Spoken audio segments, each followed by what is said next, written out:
Hello everyone, hope you're doing well. We're having a look at the pack sales that are available for the USSR, and there's some quite nice picks here. I would generally say a lot of them are in pretty decent positions. The first one is the IS-6, and the IS-6 used to be 7-0 recently, kind of showing how powerful it was at that BR. Now it's up at 7-7 though, so it's definitely not as good as it was, since it can't rely on its armor as much, but they did give it the BR 471D round to try and give it a bit of a buff. But this vehicle used to be a monster of the battlefield, and I'm sure at its current BR it is still doing well, and overall doing okay. It's always a decent pick, because even if you get into a down tier or at your tier, you know the vehicle is always going to be useful. The only issue is at 8.3 or 8.7 if the vehicle still has usage, and that will be predetermined with time.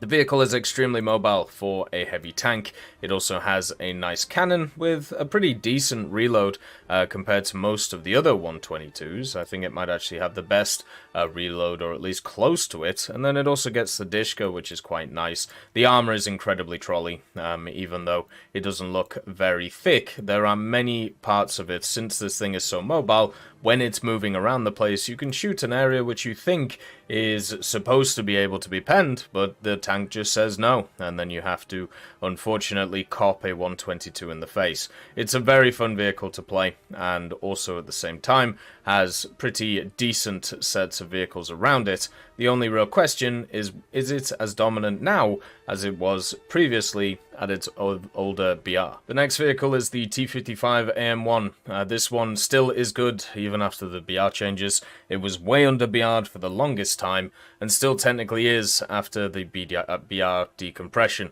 The vehicle is based on the standard T55, but it has a lot of upgrades over it. Mainly its armor, the composite setup that it has here, and then also on the upper glacis. It also has a 610 horsepower engine, so it goes forward very well, just can't get away as quickly. The vehicle also has the 100mm, but it has access to the APF SDS of the 3BM25, which is super useful, and also an ATGM if you aren't interested in aiming. You also have the smoke grenades, the laser rangefinder, pretty much everything you would want from a vehicle like this. The only thing that you're missing is, of course, the thermals, but this vehicle can get around that pretty easily, especially against a lot of its competition. The USSR is insanely strong around these BRs, by the way. They have a ton of very powerful light tanks, ton of very powerful medium tanks, and even a ton of CAS as well, including helicopters and general airplanes. The T55AM can be part of that lineup super easily, and since it is a rank 6, it also can research the whole of the tech tree at 100% efficiency, which is super nice for the vehicle. It's a step below stuff like the terms, which basically means that it is a little bit easier when it comes to competition, and generally will do a little bit better against it. It's a fantastic vehicle, along with all of the other Soviet rank 6s. It really is a powerhouse of general lineup. The TU1 is a waste of time. It's no good, really. Basically, just grind out the TU2s in the tech tree. I don't know what else to say. The TU2s are better than this. They have better flight performance. They have better defenses as well. The only thing that this gets over them is two 45mm NS45s, which, if I'm honest with you, just slow you down. They do have decent penetration on the guns, but the main reason you play these types of TUs is for this, the 3 1,000 kilo bombs.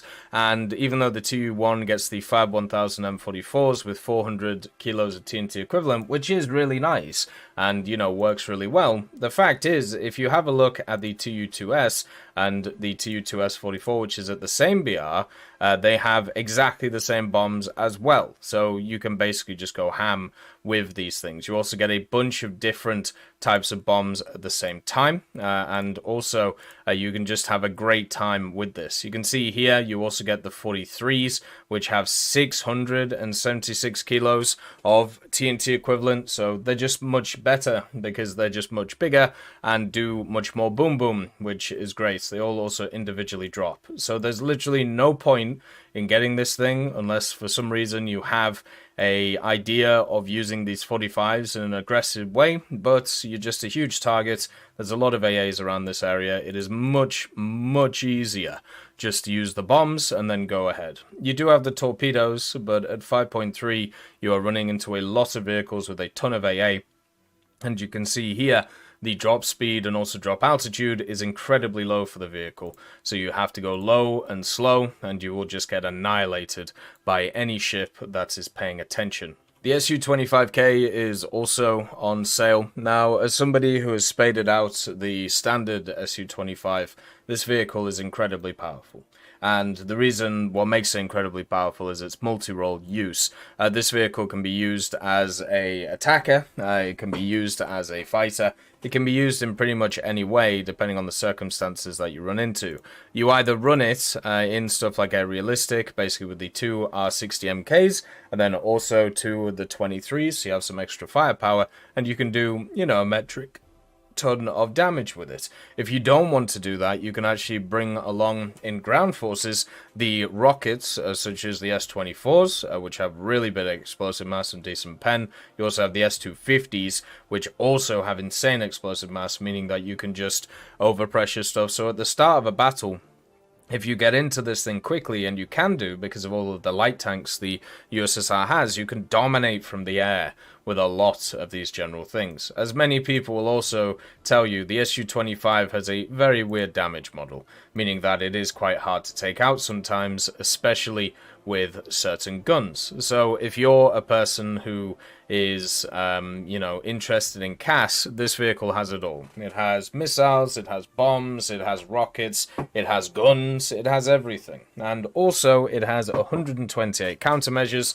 so when it comes to the air-to-air standard things, you can also be able to defend yourself, which is something that a lot of 10-0s aren't able to do. I had a fantastic time grinding out the standard tech tree one. The only difference between them is the amount of countermeasures you get, and just let me tell you that 128 countermeasures is completely fine. It's definitely enough to keep you around. So this one, if you're interested in ground, or even aviation and general grinding, is very good. The KA-50 is on sale again. There's not really much I can say about this thing, apart from it's insanely powerful. The only thing it lacks is thermals. It has everything else under it. It has, of course, the EVGAs, which are the best, I suppose, multi-role missiles in the game. They have a very good launch range. They also have a proximity fuse if they feel like it. You also get EVGAs if you feel like it too. You get countermeasures, you get a more, you get really good survivability, you get a cool ejection system, which is also another thing, and you also get insane optics on the vehicle as well, so 23 times.